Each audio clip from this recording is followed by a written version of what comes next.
Llegó el momento de hablar de su tiroides y tal vez hay cosas que nosotros hacemos de manera irregular que no nos estamos dando cuenta que la afectamos directamente. Si su piel está seca, si su cabello está reseco, caído o de alguna manera ha tenido una pérdida o un aumento de peso inesperado, podría ser que su tiroides no está funcionando al 100%. Así que el doctor Francis Ruiz, muy buenos días, doctor, gracias por acompañarnos, nos habla justamente de la tiroides.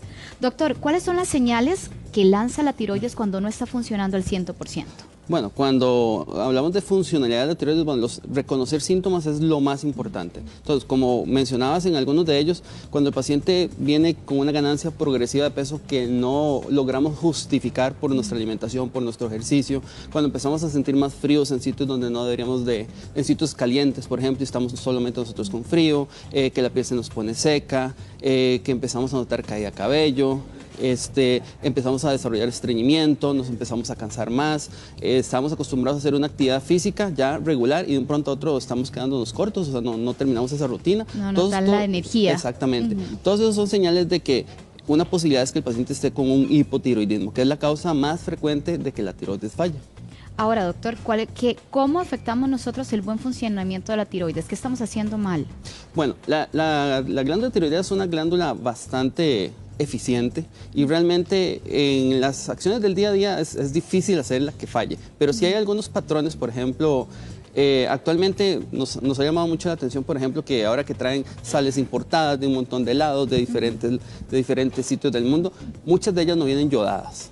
Entonces, ¿qué es la situación? Si nosotros no tenemos un aporte adecuado de yodo, eso va a hacer que empecemos a presentar esta deficiencia, y esta deficiencia es lo que genera que el paciente pueda desarrollar bocio y eventualmente hipotiroidismo. Eso antes de los 70 en este país, nosotros era donde veíamos la gran cantidad de pacientes que se ven con esos meros bocios, sí, los huechos que llamaba la gente, sí. Pero que después de los 70, cuando se yodó la sal por ley, ya eso lo hemos dejado de ver. Ahora hemos visto como ese pequeño repunte, pero ha sido por esto, o sea, porque la gente está consumiendo este tipo de sales que no vienen yodadas. O sea, hay que verificar que sea sal yodada, entonces, la que estamos consumiendo, doctor. Exactamente. Doctor, si yo tomo bebidas muy cargadas de azúcar, con mucha cafeína, ¿eso puede incidir en el funcionamiento de la tiroides? Ahí, digamos, el concepto que va detrás es que si yo soy un paciente hipotiroideo, que siempre paso cansado, con sueño, decaído, entonces si yo consumo bebidas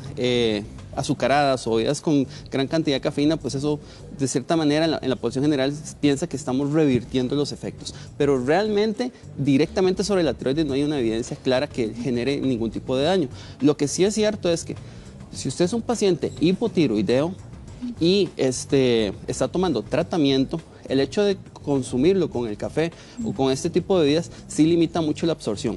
Y entonces, en la práctica del día a día, cuando nosotros manejamos pacientes con hipotiroidismo, eso es una causa súper frecuente de que no los podamos nivelar. Porque el medicamento al no absorberse, entonces no tomara nada, es como si no tomara.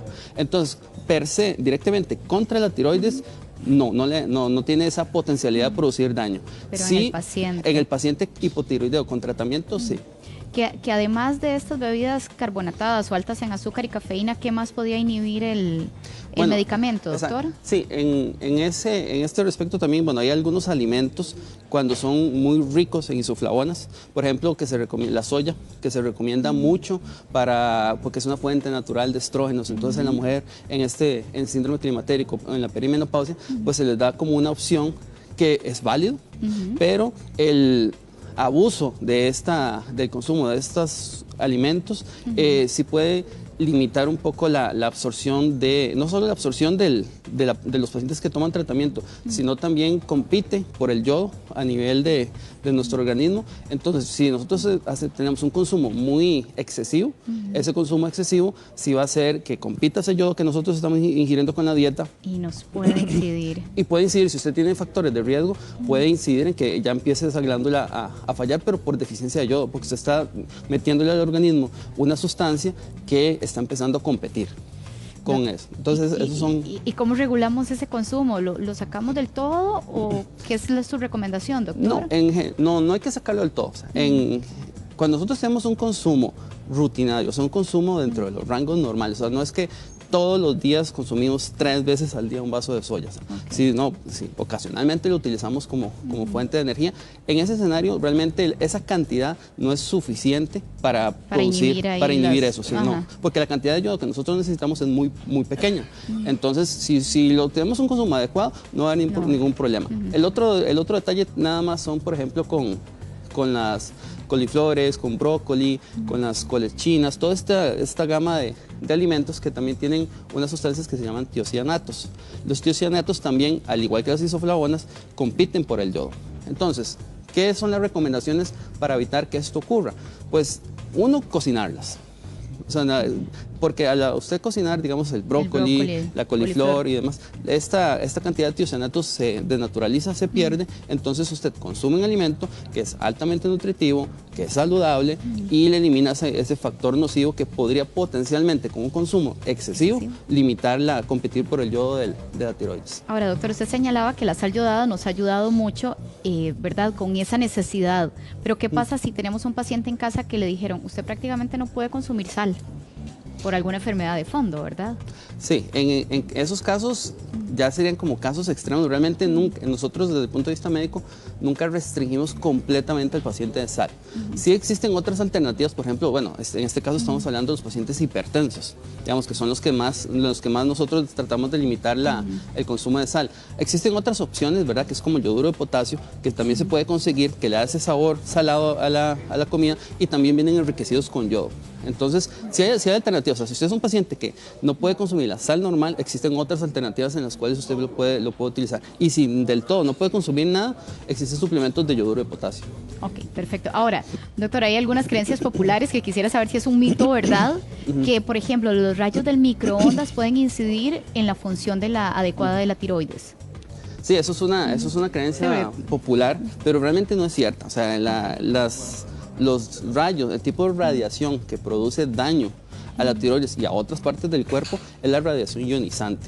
Los microondas, lo que es energía eléctrica, energía térmica, pero no es radiación ionizante. Entonces, al no ser radiación ionizante, no tiene esa potencialidad de producirle daño. Entonces, no hay que tener temor en ese sentido. O sea, realmente el factor de riesgo para cáncer de tiroides actualmente con la radiación es, por ejemplo, los pacientes que por X o Y razón previamente tuvieron que recibir radiación a cuello. Por ejemplo, los pacientes que tienen linfomas o tumores de cuello, por ejemplo, de amígdalas y demás, que tienen que recibir radioterapia, esos pacientes sí tienen un mayor riesgo de tener problemas en su tiroides.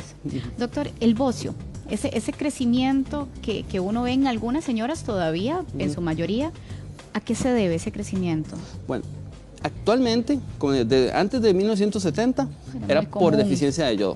Todavía nosotros vemos como casos muy aislados que quedan por allá, digamos, gente que vive en zonas rurales que a veces consume la misma sal del ganado como su fuente de sal, que no está ayudada. Entonces todavía vemos casos esporádicos, pero ya realmente es menos. Después de los 70, realmente este bocio que vemos está básicamente dirigido por una predisposición. O sea, nosotros tenemos genes que nos predisponen a desarrollar bocios. Por eso siempre usted se va a dar cuenta que cuando nosotros estamos evaluando a un paciente por un problema de disfunción tiroidea o si tienen bocio, siempre les preguntamos por familiares. Porque hay una línea genética que favorece. Carga. Muy bien. Que favorece. Le agradecemos mucho su tiempo, doctor Francis Ruiz. Un placer tenerlo acá en nuestra casa. Vicente.